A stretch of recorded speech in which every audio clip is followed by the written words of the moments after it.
جس میں عدل و انصاف، اخوت و مساوات، دیانتداری، بنیادی انسانی حقوق اور تیز رفتار معاشی ترقی کے بھرپور مواقع ہر شہری کو یکساں اعتبار سے حاصل ہوں۔ بانی پاکستان قائد اعظم محمد علی جناح فرمایا کرتے تھے کہ ملک و ملت کی ترقی کا راز ایمان، تنظیم، اتحاد اور یقین محکم میں مثمر ہے۔ میرے عزیز ہم وطنوں، مجھے آج بھی اس بات کا بھرپور یقین ہے کہ اگر ہم بابائے قوم قائد اعظم محمد علی جناح کے متعین کردہ ان بنیادی اصولوں پر دیانتداری سے عمل پیرا ہو جائیں تو دنیا کی کوئی بھی طاقت اہل پاکستان کی تعمیر و ترقی کی راہ میں کبھی حائل نہ ہو سکے گی، اور بین الاقوامی برادری میں پاکستان کا شمار صف اول کے ترقی یافتہ، خود مختار، مستحکم اور فلاحی ممالک میں سب سے زیادہ نمایاں اور روشن و تابناک ہو سکے گا۔ ناظرین، آئیے آج 25 دسمبر کے دن ہم سب لوگ مل جل کر اپنے محبوب وطن اسلامی جمہوریہ پاکستان کی تعمیر و ترقی کا دل و جان سے عہد کریں اور نہایت دیانتداری اور اخلاص نیت سے اپنے وطن پاکستان کے استحکام، سالمیت اور معاشی ترقی کی راہ میں کسی بھی قربانی سے ہرگز دریغ نہ کرنے کا عہد کریں۔ اس کے ساتھ ہی اپنے میزبان سید بہرام فاروق قاسمی کو اجازت دیجیے۔ اللہ نگہبان۔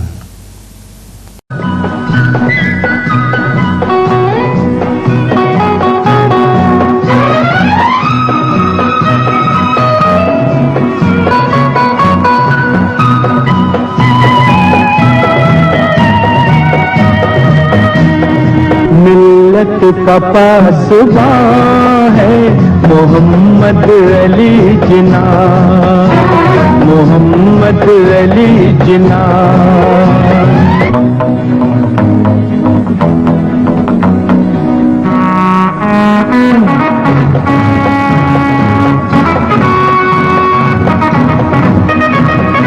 تصویر عزم جان وفا روح ہے حریت، تصویر عزم جان وفا روح ہے حریت، ہے کون بے گماں ہے محمد علی جناح، محمد علی جناح۔ ملت کا پاسباں ہے محمد علی جناح، محمد علی جناح۔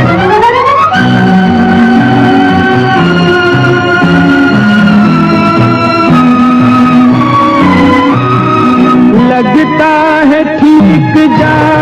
کے نشانے پہ اس کا تیر، لگتا ہے ٹھیک جا کے نشانے پہ اس کا تیر، ایسی کڑی کمان ہے محمد علی جناح، محمد علی جناح۔ ملت کا پاسباں ہے محمد علی جناح، محمد علی جناح۔